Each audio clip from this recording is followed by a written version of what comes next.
नमस्कार। India speaks daily में आप सबका स्वागत है। मैं हूं संदीप देव। सबसे पहले आईएसडी टॉप न्यूज बुलेटिन में मैं आपको 5-6 खबर देता हूं। महाराष्ट्र में जो सियासी उठापटक हो रहा है, उसमें जो एकनाथ शिंदे का गुट है, उसको सुप्रीम कोर्ट ने बड़ी राहत प्रदान की है। सुप्रीम कोर्ट ने शिंदे गुट के 16 विधायकों की अयोग्यता के मामले में सुनवाई को फिलहाल टाल दिया है और कोर्ट ने कहा कि इस मामले में बेंच गठित की जाएगी। इस प्रक्रिया में समय लगेगा। इसके अलावा सुप्रीम कोर्ट ने उद्धव गुट को भी राहत दिया है और कहा कि महाराष्ट्र विधानसभा स्पीकर को आदेश दिया है कि जब तक मामले में सुनवाई पूरी नहीं हो जाती, तब तक इस पे कुछ आगे वो ना बढ़े, स्पीकर कोई निर्णय ना ले। और इस मामले में उद्धव के गुट की ओर से कपिल सिब्बल पेश हुए थे। उन्होंने कहा था कि कल अयोग्यता का मामला विधानसभा में सुना जाएगा। जब तक सुप्रीम कोर्ट सुनवाई नहीं करता, तब तक स्पीकर को निर्णय लेने से रोक दिया जाना चाहिए। इस पर चीफ जस्टिस ऑफ इंडिया ने विधायकों की अयोग्यता पर किसी भी फैसले पर रोक लगा दी है। दरअसल शिवसेना में बगावत के बाद विधानसभा के डिप्टी स्पीकर ने 16 विधायकों को नोटिस जारी कर उनकी योग्यता पर सवाल खड़ा किए थे। इस नोटिस के विरुद्ध शिंदे गुट ने सुप्रीम कोर्ट का रुख किया था और इस मामले में सुनवाई करते हुए दोनों पक्षों को के विधायकों की योग्यता अयोग्यता मामले में किसी भी तरह की कार्रवाई को साफ साफ सुप्रीम कोर्ट ने रोक दिया है। साथ ही महाराष्ट्र में उद्धव की बैठक में एक और आज जो सांसदों की बैठक हुई, वो उद्धव की धड़कन और बढ़ा सकती है। उद्धव की बैठक में 19 में से सिर्फ 6 सांसद पहुंचे थे। सवाल उठ रहा है कि क्या विधायकों के बाद एमपी भी उसका साथ छोड़ देंगे। और इसमें शिवसेना के लोकसभा में टोटल 19 सांसद हैं। एकनाथ शिंदे के नेतृत्व में विधायकों की बगावत के बाद माना जा रहा है कि विद्रोह के बाद, बगावत उनके शब्द हैं, शिवसेना के सांसद भी जल्द पाला बदल सकते हैं और इसमें जो है ये जल्दी ही नतीजा देखने को मिल सकता है। बाद में एक लंबा पटाक्षेप मेरे अनुभव से लग रहा है कि होना चाहिए, जब ये अभी लगातार के बाद कभी उद्धव को मनाने शिंदे चले जाएं, साल 1-1.5 साल के बाद, चुनाव से पहले देखते हैं क्योंकि चीजें तो इस पूरे बैठक में जो है केवल गजानन कीर्तिकर, अरविंद सावंत, विनायक राउत, हेमंत गोडसे, धाड़शील माने और राहुल सेवाले ही पहुंचे थे। यानी 19 में से सिर्फ 6 सांसद पहुंचे थे और ये जो है बड़ा ही खतरनाक है उद्धव के लिए, क्योंकि अब उद्धव का के जो सांसद है वो भी उसका साथ छोड़ सकते हैं। राजनीति में दूसरी खबर महाराष्ट्र के बगल में ही गोवा से है और गोवा में चर्चा है कि कांग्रेस के 11 में से 5 विधायक पाला बदलकर बीजेपी में शामिल हो सकते हैं। ऐसा ही 3 साल पहले हुआ था जब कांग्रेस के 10 विधायक बीजेपी में शामिल हो गए थे। गोवा में कांग्रेस की फूट की खबर ऐसे वक्त आई है जब महाराष्ट्र में उनकी ही महाअघाड़ी में केंद्र भाजपा लगाने में कामयाब हुई है और इस 40 सीटों वाले गोवा में कांग्रेस के कुल 11 विधायक हैं। ये कहा जा रहा है कि कांग्रेस अपने विधायकों को बचाने की मोड में आ गई है और जिसके कारण वह अपने विधायकों को छुपाया है उसने। विधायक तो अब माल हो गए हैं, छुपाया जा चुका है, अपनी तरफ मिलाने की कोशिश है। और कांग्रेस अध्यक्ष सोनिया गांधी ने पार्टी को टूट से रोकने के लिए मुकुल वासनिक को गोवा भेजा है, जो इस बारे में बाकी की रिपोर्ट देंगे। तो 2 राज्यों से कांग्रेस के लिए ये दुखदायी खबर है। तीसरी खबर कांग्रेस के समय की बात की है, जब विजय माल्या यहां से भागा था, लेकिन विजय माल्या को सुप्रीम कोर्ट से एक झटका लगा है और ये झटका बड़ा ही छोटा है, 2000 रुपए के जुर्माना का। और अवमानना के केस में 4 महीने की जेल और 2000 रुपए जो है का जुर्माना लगाया गया है। कोर्ट ने अदालत की अवमानना के मामले में विजय माल्या को 4 महीने की जेल और 2000 रुपए जुर्माना की सजा सुनाई है। जस्टिस यूयू ललित की अगुवाई वाली 3 जजों की बेंच ने यह फैसला सुनाया है। इससे पहले 10 मार्च को अदालत ने माल्या की सजा पर फैसला सुरक्षित रख लिया था। सुप्रीम कोर्ट ने फैसला सुनाते हुए कहा कि न्यायपालिका की महिमा और मर्यादा को, महिमा शब्द ध्यान दीजिए भाई, हमारे पे भी हो सकती है, महिमा और मर्यादा को बरकरार रखने के लिए माल्या को पर्याप्त सजा देनी होगी। कोर्ट ने कहा अगर माल्या ने 2,000 रुपए का जुर्माना नहीं दिया तो सजा 2 महीने और बढ़ जाएगी। और इस पूरे मामले में माल्या 4 सप्ताह के भीतर, सुप्रीम कोर्ट ने यह भी कहा कि ब्याज के साथ 40 मिलियन अमेरिकी डॉलर वापस जमा करे। ऐसा करने में विफल रहने पर माल्या की संपत्ति कुर्क की जाएगी। कोर्ट ने सख्त आदेश देते हुए कहा कि अफसर कुर्की की कार्रवाई करने के लिए स्वतंत्र हैं, बहाना ना बनाएं। इससे पहले 9 मई 2017 को सुप्रीम कोर्ट ने माल्या को कोर्ट की अवमानना को दोषी माना था, क्योंकि उन्होंने संपत्ति का पूरा ब्यौरा नहीं दिया था। और इस मामले में 10 जुलाई 2017 को सुप्रीम कोर्ट में पेश होने का आदेश दिया था। दरअसल 9 अप्रैल 2017 को सुप्रीम कोर्ट ने विजय माल्या के खिलाफ अदालत की अवमानना और डिएगो डील से माल्या को मिले 40 मिलियन यूएस डॉलर पर अपना आदेश सुरक्षित रखा था, और इसमें आज उनको सजा मिली है। बैंक ने मांग की थी कि 40 मिलियन यूएस डॉलर जो डिएगो डील से मिले थे उसको सुप्रीम कोर्ट की रजिस्ट्री में जमा कराया जाए।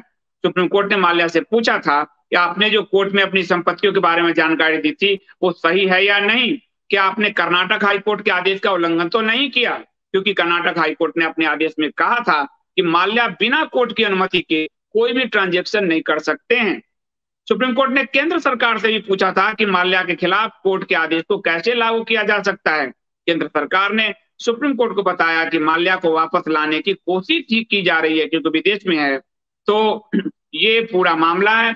एसबीआई ने भी सुप्रीम कोर्ट को बताया है कि माल्या पर 9200 करोड़ रुपए बकाया है। बैंकों ने कहा कि माल्या की याचिका पर सुनवाई नहीं होनी चाहिए, क्योंकि वह बार बार कोर्ट के आदेश का उल्लंघन कर रहा है। और विजय माल्या ने कोर्ट में कहा था कि उसके पास इतने पैसे नहीं है कि वो बैंक का कर्ज अदा कर पाए, इसलिए क्योंकि उनकी सारी संपत्ति पहले ही जब्त हो चुकी है। तो ये आज की जो है सूचना थी विजय माल्या को लेकर। विजय माल्या के अलावा हम अगर अपने पड़ोसी देश चलें, श्रीलंका चलें, तो श्रीलंका एक बड़े उथल पुथल से गुजर रहा है। श्रीलंका में राजनीतिक संकट बना हुआ है। श्रीलंका के राष्ट्रपति और पूर्व पीएम के आवास पर लोग डटे हैं। गोटबाया राजपक्षे के इस्तीफे तक वो लोग रहेंगे। सुनने में आ रहा है इस्तीफा भी शायद उन्होंने दे दिया है, लेकिन तत्काल पद पर हैं। इस मामले में भारत ने कहा है कि भारत हमेशा श्रीलंका के साथ है। विदेश मंत्री एस जयशंकर ने जो कहा, उन्होंने कहा अभी किसी प्रकार की कोई शरणार्थी संकट भारत में नहीं आया है, और वहां जो है हम उनकी आर्थिक मदद कर रहे हैं। उन्होंने आर्थिक मदद के मामले में जो कहा है वो आपको एक पिक्चर कहूंगा दिखाने को। उन्होंने कहा कि हमने श्रीलंका को लाइन ऑफ क्रेडिट दिया था, जिसमें पिछले कई महीनों से आवश्यक वस्तुओं को उन तक पहुंचाया गया है। हमने उन्हें ईंधन की खरीद के लिए लाइन ऑफ क्रेडिट भी प्रदान किया है। इस साल अकेले हमने श्रीलंका को 3.8 अरब डॉलर की सहायता देने का वचन किया है। तो श्रीलंका एक गहरे संकट से गुजर रहा है, और इसमें आपको समझना होगा कि वो हमारा पड़ोस है, और ये संकट चीन के कारण उत्पन्न हुआ है। चीन के चंगुल में जो फंसा वो बर्बाद हो गया, इसमें कोई शक नहीं है। चौथी खबर हिंदुओं के लिए एक बड़ी अच्छी खबर आ रही है, और अच्छी खबर ये है कि हिंदुओं को चिढ़ाकर, हिंदुओं का गला रेत कर अब आप पैसा नहीं कमा सकते। ख्वाजा चिश्ती की जो दरगाह है अजमेर, वहां के रेस्टोरेंट की कमाई 90% घट गई है। होटलों की बुकिंग रद्द हो रही है, और ये सब इसलिए हो रहा है क्योंकि कन्हैया लाल जो उदयपुर में जिनकी हत्या रियाज अटारी ने की, जो रियाज अटारी भाजपा के अल्पसंख्यक मोर्चे का सदस्य था, वो रियाज अटारी अभी अजमेर के ख्वाजा दरगाह से जुड़ा हुआ पाया गया है। न सिर्फ रियाज अटारी बल्कि जो दूसरा था मोहम्मद गौस, वह भी अजमेर के ख्वाजा मोइनुद्दीन चिश्ती दरगाह से जुड़ा हुआ था। और ये दोनों हत्या करने के बाद, कन्हैया की हत्या करने के बाद, दोनों छुपने के लिए अजमेर ही जा रहे थे। इससे क्लियर है कि वीडियो जो उन्होंने बनाया वो हिंदुओं को डराने के लिए था, और दोनों अजमेर दरगाह में कोई आपको हाथ नहीं डालेगा, इसलिए वहां वो छुपने जा रहे थे। इसके बाद जो आपको दरगाह के जो एक खादिम है सलमान चिश्ती, आपको ध्यान है सलमान चिश्ती ने नुपुर शर्मा का जो गला लाएगा उसको मैं अपना घर दे दूंगा, ये बात कहा था, वो भी ख्वाजा चिश्ती के दरगाह से ही निकले हैं। और इस पूरे मामले में जो कन्हैयालाल की हत्या हुई, उसमें ये दोनों जो है रियाज और गौस, ये भी अजमेर के खादिम गौहर चिश्ती से इनके रिलेशन निकले हैं। इन दोनों के रिश्ते अजमेर के दरगाह के जो खादिम है गौहर चिश्ती से निकले। अजमेर दरगाह के जो दूसरे खादिम है सलमान चिश्ती, उसने नुपुर शर्मा के गला काट के लाने वाले को अपना घर देने की बात की। और इसके अलावा जो है आपको कुछ समय पहले दरगाह कमेटी के जो सचिव हैं सरवर चिश्ती, उन्होंने भी कहा हिंदुओं की कमाई को खत्म करो, भारत को हिला दो। यानी इस समय वर्तमान में देवबंद से तालिबान निकला और भारत के अजमेर दरगाह से ये जिहादी निकल रहे हैं जो गला काट रहे हैं। हिंदुओं ने असहयोग आंदोलन को लिया, अब वो कितने दिन लेकर रहते हैं ये महत्वपूर्ण है। माना जा रहा है कि अजमेर दरगाह में प्रतिदिन ये जो हिंदू जाते हैं वो 15 से 20 हजार जाते हैं। उसी से पूरे अजमेर की अर्थव्यवस्था, खासकर दरगाह की अर्थव्यवस्था चलती है, जिसके कारण इन लोगों का दिमाग खराब है और वही उस पैसे का इस्तेमाल आतंक से लेकर हिंदुओं का गला काटने तक के लिए ये लगातार कर रहे हैं। और अब हिंदुओं ने ये सबक सिखाने के लिए, लेकिन वो कब तक सबक सिखाएंगे ये बड़ा महत्वपूर्ण है, क्योंकि हिंदू को भूलने की बड़ी बीमारी है। लेकिन एक बहुत अच्छी खबर है कि हिंदुओं ने ये सबक सिखाना शुरू किया है और पूरे अजमेर के दरगाह के आसपास के होटलों की कमाई 90% तक घट गई। अगली जो पांचवी खबर है आपको, वो 1993 के मुंबई बम ब्लास्ट से है और इसमें जो अबू सलेम को 8 साल बाद जेल से रिहा मिल जाएगा, आज इसकी पुष्टि हो गई है। ये पुष्टि सुप्रीम कोर्ट ने किया है और ये पुष्टि इस आधार पर किया है क्योंकि भारत सरकार ने पुर्तगाल की सरकार को ये वचन दिया था कि हम इसको फांसी नहीं देंगे और हम इसको प्रत्यर्पित करेंगे। इसलिए सुप्रीम कोर्ट ने कहा कि भारत सरकार पुर्तगाल सरकार से किए वादे का सम्मान करने और 93 के मुंबई बम धमाकों के मामले में अबू सलेम की 25 साल की सजा पूरी होने पर उसे रिहा करने के लिए बाध्य है। सलेम ने कहा था कि 2002 में उसके प्रत्यर्पण के लिए भारत द्वारा पुर्तगाल को आश्वासन दिया गया, जिसमें उसकी सजा 25 साल से अधिक नहीं हो सकती थी। न्यायमूर्ति एस के कौल और न्यायमूर्ति एम सुंदरेश की पीठ ने कहा कि केंद्र सरकार संविधान के अनुच्छेद 72 के तहत मिली शक्ति का प्रयोग और सजा पूरी होने के लिए राष्ट्रीय प्रतिबद्धता के तहत भारत के राष्ट्रपति को सलाह देने के लिए बाध्य है। और पीठ ने कहा कि जरूरी डॉक्यूमेंट 25 वर्ष पूरे होने के 1 महीने के अंदर आगे बढ़ाए जाएं। वास्तव में 25 साल पूरा होने पर 1 महीने के भीतर सीआरपीसी के तहत छूट के अधिकार का प्रयोग कर सकती है।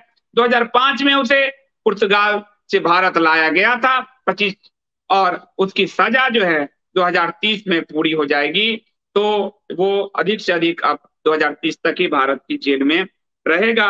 ये बात स्पष्ट हो गया है। एक और बड़ी खबर आई है, बड़ी खबर है भारत विरोधी जो गैंग है नर्मदा बचाओ के नाम पर विदेशी फंड लेने वाली मेधा पाटकर पर कार्रवाई हुई है।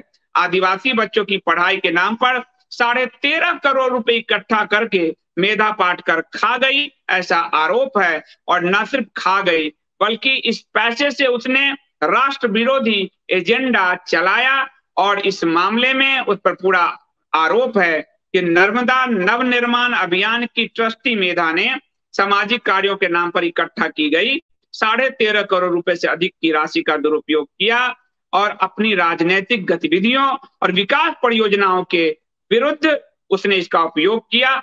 मेधा पाटकर आम आदमी पार्टी यानी अरविंद केजरीवाल के आम आदमी पार्टी से चुनाव भी लड़ चुकी है। ये शिकायत मध्य प्रदेश के में दर्ज कराया गया था और वहां पर ये मुकदमा दर्ज हुआ और वहीं इस पर ये कार्रवाई हुई है मेधा पाटकर पर। उसके बाद आपको 2000 ये जो हम 7वीं खबर मैं आपको दे दूं, आज विश्व जनसंख्या दिवस है और ये आंकड़े बता रहे हैं, विश्व जनसंख्या दिवस के आंकड़े, कि हम बहुत जल्द इस्लामिक कंट्री बन जाएंगे 2050 तक होते होते, और 2007 तक दुनिया की सबसे बड़ी आबादी भारत में हो। यानी हम चीन को 2027 में छोड़ देंगे पीछे, अभी भी छोड़ चुके हैं, और ऑफिशियली नहीं छोड़ा है, क्योंकि 2011 का जनगणना भी के हिसाब से चल रहा है, 21 में होगा तो ये बात और क्लियर हो जाएगी। और हम बहुत जल्द इस्लामिक कंट्री 2050 के बाद आप दुनिया में जो इंडोनेशिया सबसे बड़ा इस्लामिक कंट्री है वो भी पीछे छूट जाएगा। जिस तरह से जनसंख्या जिहाद बढ़ाया जा रहा है ये बहुत डरावना है। वर्ल्ड पॉपुलेशन डे पर आज मैं आप सबसे की तरफ से ये मांग करूंगा भारत सरकार से कि भारत सरकार सीमित संसाधन को देखते हुए अपनी तृप्तिकरण की योजना को थोड़ा लगाम दे और जनसंख्या नीति की ओर बढ़े, भारत की मूल जो समस्या है उसको दूर करने की ओर बढ़े, न कि कांग्रेस के ही 60 साल से चलाए तुष्टीकरण को नए नए नाम नए नए पैकेजिंग के तहत लागू करता रहे। ये स्थिति रहा तो आप तो नहीं रहेंगे, परंतु आने वाली पीढ़ी के लिए स्थिति बहुत खराब होगी। और इसलिए वर्ल्ड पॉपुलेशन डे पर हम भारत सरकार से मांग करेंगे कि वो जल्दी से जल्दी पॉपुलेशन कंट्रोल जो है आपको नीति वो लागू करे, क्योंकि अगर नहीं लागू करेगी तो स्थिति बहुत खराब होगी। अभी की आखिरी जो खबर है वो खबर है प्रधानमंत्री नरेंद्र मोदी ने नए संसद भवन की छत पर राष्ट्रीय चिन्ह अशोक स्तंभ का अनावरण किया है। शौर्य और साहस का प्रतीक माना जाता है और ये कांसे से बना हुआ है। ये नया संसद भवन जो सेंट्रल विस्टा प्रोजेक्ट के तहत बना है, इस संसद भवन को बनाने मतलब इसकी योजना जब लोकसभा की अध्यक्ष थी मीरा कुमार यूपीए के कार्यकाल में तब हुआ था, पर कांग्रेस तो ठंडे बस्ते में डालने के लिए फेमस है। उसको नरेंद्र मोदी की सरकार ने इसको पूरा किया है और आज ये फोटोग्राफ जो है वो आया है अशोक स्तंभ का। और इसमें वो जो है संसद भवन की नई भवन जो दिखेगा वैसे उस भवन का वास्तु जो है वो भी दिखाना है। वो भारत की किसी वास्तु से नहीं मिलता है, इसके पीछे गहरा राज हो सकता है, परंतु ये एक अनावरण आज हुआ है और इसका वजन 9,500 किलो, लंबाई 6.5 मीटर और ये जो है आज इसका अनावरण हुआ है, तो ये एक अच्छी खबर है।